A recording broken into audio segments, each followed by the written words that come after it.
Hello, thanks for tuning into the show that goes around the continent to bring you stories near and far.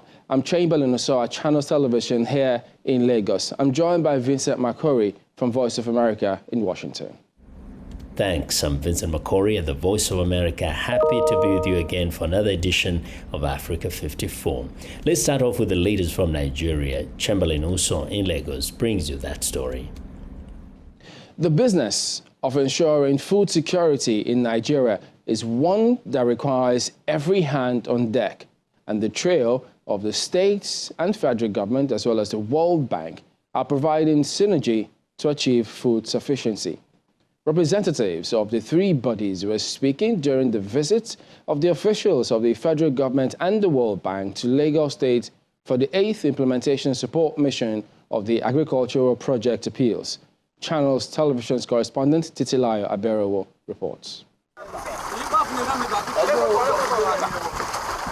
The Agro-Processing Productivity Enhancement and Livelihood Improvement Support is a 6-year project developed by the Federal Ministry of Agriculture and Rural Development in collaboration with the World Bank. How many of eggs do you actually take, or you actually have layers? The federal government and World Bank coordinator are in Lagos for the 8th edition of the Implementation Support Mission to see how far the state government has gone in supporting farmers. This will be an opportunity for the World Bank team and the other major stakeholders to also look at what has the state been able to achieve, so that whatever is left, including the challenges, what needs to be done, will be on the right track. Our job is not to evaluate or to take position, is to see how we can use our expertise and experience to support the team to get better results. The State Commissioner for Agriculture says the Appeals Project has helped to reduce unemployment in Lagos. The inclusion of women and youth empowerment program in the design of this project is a novel idea because agriculture offers our people, especially our youth, an opportunity to make a difference, especially through effective deployment of technology in the sector for improved productivity and the attainment of our food security and safety goals on one hand and our job creation agenda on the other. Over 10,000 farmers have been trained under the Appeals Project. Officials of the federal government and the World Bank say their visits to Lagos is part of a routine exercise to monitor the progress of the initiative. Lagos State is doing very well based on the reports that we've been getting from Lagos State. Before now, we've been able to assess Lagos to know at least that they've been able to do as far as the result framework is concerned. They've been able to support farmers and our beneficiaries of up to about 10,000, close to 10,000. As far as the women and youth empowerment program is concerned, we have a target of 1,700 who have been trained and also be supported with grants to enable them start up the different business enterprises. You can see that women who actually attended this program today attested to the fact that they are moving into new areas. We saw a lot of new things they are doing around mushroom production. It's not just producing mushroom, but giving some life, some meaning to the product of mushroom. The event was rounded off with the commissioning of the Mushroom Production Center in Agege. Titilayo Aberowo, Channels Television News. For more on that, we've got the chairman of All Farmers Association of Nigeria Southwest Zone, Dr. Femi Oke. Thank you for joining us on the program today. It's nice to be here. Now, it's not the first time that programs like this will be introduced. What do we expect to happen differently this time? Definitely there are lots to happen now, especially when we got information about the appeal project. And the appeal is being in just few states, being done in few states on agriculture. And what they were doing so much is they were trying to put more more things on what they were doing to oversee, not like the other programs when government will initiate and it will be left alone. And we are seeing what is really happening now, especially encouraging the youths putting more value into what we are seeing, though it's only for 5 states, and they are working on rice, poultry, and aquaculture. I could say vividly that they are doing a lot in that program, and that was what we are expecting from the federal government too. Because this one is just from World Bank projects and federal government, which they have a little to be subsidized, even the states that were being given. And that was why we are saying they were only working on 5 states. And I think that might be a sample just to see what they were doing. And for what we are seeing so far on that area is encouraging. And we love that. And we are seeing many of our farmers are now seeing the dividend of agriculture, especially our youths. About 10,000 people are already covered by this project. And so one expects that we should have been seeing some sort of results. If not, if that's the case, should we still be importing such foods at this time? They were only working on 3 commodities, which is rice, poultry, and aquaculture.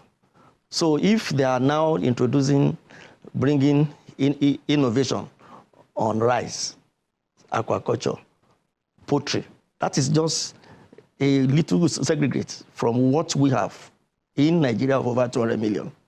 So the states of which most of all, they are benefiting from this FGN / World Bank project, they are doing a lot. They are only training. The 10,000 farmers of which we are talking about, very many of them are into poultry and into aquaculture, which is fish especially. And we have seen that from what I have even seen, there are a lot of encouragements on that sector. Nigeria as a body, as a whole, we have been working much on the catfish. But now they have gone far to now rear tilapia fish. So those are the areas where you now, and people are looking at it, how is it possible? So the appeal project now comes up with it that tilapia is more nutritious, and you can even get some of the things from it where the people in the hospital can even be like the skin. They do extract it and they use it as bandage or this. So the 10,000 use of which we are talking about, I know is very possible, but they are just some on few commodities, especially rice, poultry, and aquaculture. So it looks as if you like to see this in other commodities. Definitely, definitely. We're having over 65 commodities associations. Tomato is there, moringa, sesame seed. Why can't they be encouraged? Research institutes were there. What are they doing to the farmers? So government should encourage them. Government should bring them closer to we farmers. We all know what happened last year when we could not go to farm during this COVID. We never expected it. But what happened? People like us, we went to rice farming. We lost out. First day, we couldn't even go to the farm, thinking the whole thing we stopped in another 1 or 2 weeks. Look at all the farms. Then do we replenish with what we lose as at that time? No. So it's not encouraging, and it has to affect. Government should have come in to bring in the farmers' associations. What are your problems? What are the loss? How did you then to now subsidize? Because some of us got loan from the banks, and if you have not been able to pay back, they won't give you another one. So it appears as though we didn't learn enough lessons from what happened in COVID. Definitely, we didn't. What about, how do we ensure that we don't repeat the same mistakes, particularly given the scenario playing out in Ukraine and Russia? Well, we pray we don't, because I could see that even the problem they had in Ukraine and Russia affect us, because those are the areas where we import our wheat. And look at the price of the wheat now. Even our maize is from Ukraine. So then go to the market now and see the price. It has gone up. So farmers in Nigeria should be encouraged And this is the umbrella body of all the associations, just like any other commodities, any other associations. So if we are encouraged, we know ourselves in the same field, and we know where those produce are coming out from. So there's no way, if we are being encouraged, there's no way of doing this importation. Why bringing it from outside? Look at the price of the feed mills. Go to the market now and see how much a chicken is being cost because of the maize. Probably food for thought. Dr. Famiake, thank you for your time. No problem as well. Thank you. Zimbabwe and the United Nations Refugee Agency, UNHCR, are piloting an effort to avert deforestation and benefit from waste management at the country's biggest refugee camp. The Tangorara camp near Zimbabwe's eastern border with Mozambique has installed machines for refugees to turn animal waste into biogas, which can be used as fuel for cooking and fertilizer. Columbus Mavunga reports from Chipinge, Zimbabwe. Dominic Katumbai, one of the refugees at the Tongogara refugee camp, now uses organic fertilizer from animal waste for his plants. Before it was a problem. It was a problem because fertilizer, suppose you buy whatever. Now this one is free, and there is plenty of them. Every day I can produce more than 300 liters of fertilizer. Now it's easy. Everybody can come and collect and put it in the garden. The fertilizer is a byproduct from animal waste after it ferments in digesters. The biogas is free to refugees, some of whom use it for cooking. Francine Kayumba, like Katumbai, is from the Democratic Republic of the Congo. We're using biogas because it has the advantage of not producing smoke.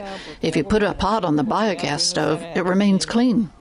The Water, Sanitation and Hygiene Unit of the UNHCR in Zimbabwe says it started the project after it saw that refugees were struggling to dispose of animal waste at the camp.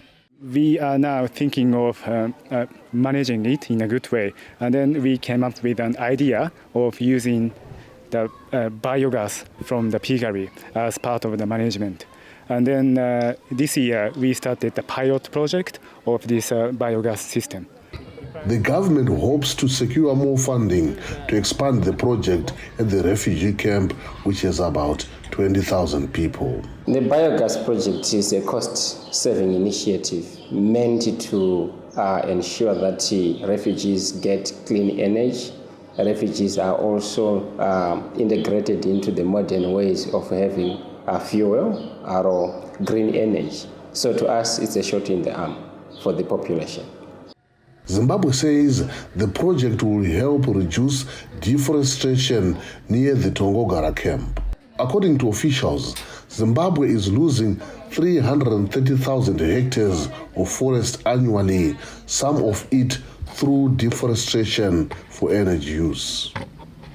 Columbus Mavunga for VOA News, Chipinge, Zimbabwe. In Benin, some residents are switching from wheat to plantain flour as prices rise. For small plantain flour business owners, production has almost doubled since the start of the war in Ukraine. With wheat flour becoming hard to find and expensive, some people take cooking banana as a usable alternative.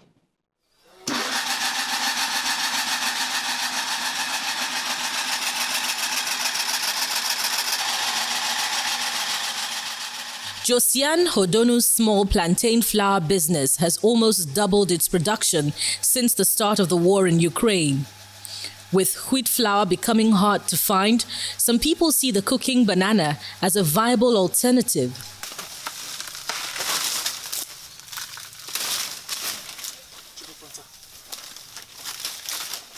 Walking through a plantain field just outside of Porto Novo in Benin, Hodonu is choosing the right fruits for her next batch of flour, each plantain branch costing from $2.30 to $11, depending on the number of bananas per branch. Once she finds everything that she needs, she heads back to her workshop to start the process.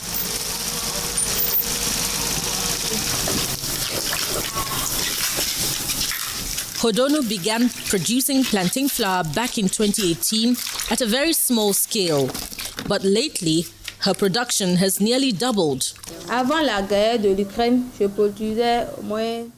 Before the war in Ukraine, I produced at least 80 kilograms per month. But now, because of the war in Ukraine, which caused the price of wheat to increase and made it hard to find in the markets, I produce up to 150 kilograms per month when the market is on. West Africa is facing its worst food crisis on record, driven by Islamist insurgencies that have forced millions of people off their land in Burkina Faso, Mali, Niger, and Nigeria.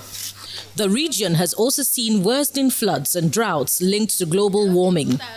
The war has disrupted shipping in the Black Sea, a major artery for grains and other commodities, throttling exports from Russia and Ukraine to markets including Africa. Today, Hodonu believes plantain is the way forward. Generally, we use wheat, which is not local. It's not from here. Now that there is crisis in Ukraine, wheat flour is becoming hard to find in markets and it's also expensive. But we have bananas, plantains at our disposal. We can produce it. So that's why plantain flour has value.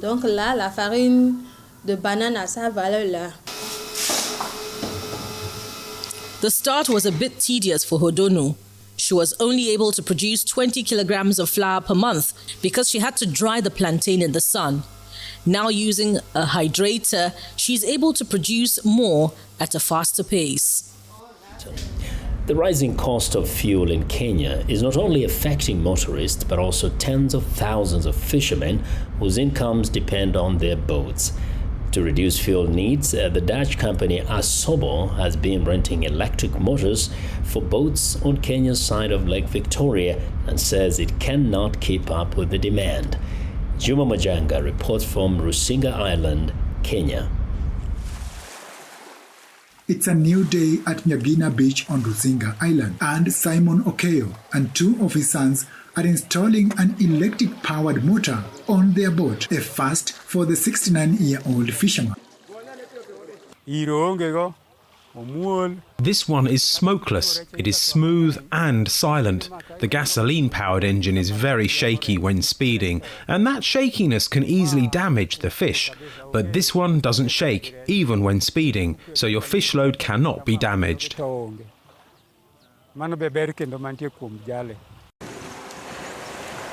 At least 30,000 fishing boats ply Lake Victoria every day, half of these on the Kenyan side, with nearly all powered by fuel combustion engines that use at least 20 liters of gasoline on every fishing trip. This leads to a lot of environmental pollution. When we look at the use of petrol and in the view of global warming, that is a lot of greenhouse emission being emitted into the atmosphere.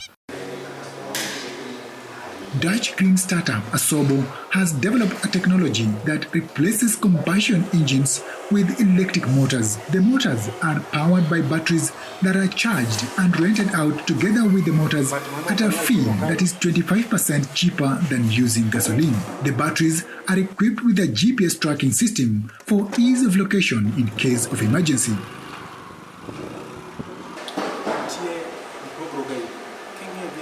We have a full service model, which means that we charge the batteries. When the drive is out of order, we service it ourselves. And the fisherman's work is just to go and get his fish. Pollution is one of the reasons blamed for the declining fish population in Lake Victoria, and the rising cost of fuel has made a tough economic situation for fishers even worse. Petrol prices, as I'm sure you're aware, have really gone through the roof. So what we're trying to do is to alleviate some of that pressure so that, the fishermen have, at the end of the day, extra money in their pocket. And that's welcomed by fishers who use electric motors. When the fuel prices were rising, us who use electric drives were not affected. As demand for electric motors increases, Asobo says it remains focused on its expansion plans. We're targeting 100 boats in Kenya this year. Next year we should be having 500 boats. While electric mobility is a new concept here, fishermen like Simon Okeyo hope the new technology brings with it good fortune, at least for the next generation, if not his. Juma Majanga, for VOA News, Lusinga Island, Kenya. Rhinos have staged a comeback to Mozambique after 40 years of extinction. This is expected to boost local tourism and adventures in the country. Over 4 decades after they became extinct locally, rhinos are roaming again the wilds of Mozambique, which is bringing endangered species from South Africa in efforts to breathe new life into its parks and boost local tourism. A group of rangers captured, sedated and moved black and white rhinos over 1,000 miles to Mozambique's Zimbabwe National Park, which was over 400,000 hectares and more than 2,300 other reintroduced animals. Rhinos have been extinct in Zimbabwe for many years, at least 60 or 70 years, and we're basically seeing a return of rhinos to that area. They're important to the ecosystem, which is one of the reasons why we're moving them all this distance and doing all this effort to get them there. The Peace Parks Foundation conservation group, which conducts the operation, aims to relocate over 40 rhinos in the next 2 years to Mozambique. I think that translocations like this going forward will maybe save or certainly make a difference in the numbers of rhinos in the world by moving them to different recipient locations in different countries. We're basically hedging our bets, and our hope is that there will be different range states in Africa where there are significant rhinos 10 or 20 years from now. PPF's project manager, Anthony Alexander, said that the group has already brought in certain predators and many elephants to the park. It's just reinstating the overall ecological system of the park. We've done the rewilding of the plains game. We've done certain predators that we've moved in, and a lot of elephants we've moved in now, and now it's the turn for rhino. It's very exciting now to complete the presence of historical species in the park. Mozambican officials said in a statement that this historic translocation will also be beneficial for the country's emerging ecotourism industry. Mozambique's wildlife numbers were badly hit by a 15-year civil war that ended in 1992 and by poaching. Rare and threatened species were among the plants and animals tracked by citizen scientists from around the world in this year's City Nature Challenge in Los Angeles. The findings from 47 countries were unveiled, including a new orchid species in Bolivia and the endangered Shuvalsky's horse in war-torn Ukraine. VOA's Michael Sullivan has details. Results are in from the global science project called the City Nature Challenge, the 4-day event held in late April and early May. They're trying to document as many plants and animals as possible, and they're taking that time to reconnect with nature. Students from La Paz, Bolivia, were among people from 445 cities who took part. The challenge began in 2016 as a competition between San Francisco and Los Angeles and has now grown into an international event. Participants upload photographs through an app called iNaturalist. Among the findings, the dusky shark, which is an endangered species that was documented off the coast of Australia. A recently discovered orchid species in Bolivia. The tiger keelback snake from first-time participant Jeju in South Korea. And the endangered Przewalski's horse, documented by a Ukrainian zoologist. Northwest of the capital city of Kyiv. Over 7,000 observations made in the Ukraine. So there are scientists all over the world taking part in this, and sometimes the conditions in the place that you live aren't that amenable. Data collection was easier in most other countries, where people from all walks of life joined the project. You know that there are a lot of teachers and school groups, there are a lot of family groups, there are a lot of single adults who are just like, this is what I love to do on my weekends and evenings. Creating a year-by-year record of life on Earth. Mike O'Sullivan, VOA News, Los Angeles. And that's our show for today. You can find all the continent's top news and world news online at voaafrica.com. channelstv.com. Check it out. Vincent McCory in Washington. Channels Television has our last word from Lagos. We look forward to bringing you another show next week. Do remember, channelstv.com is your source for news and other programming. I'm Chamberlain, so thank you for watching. Goodbye.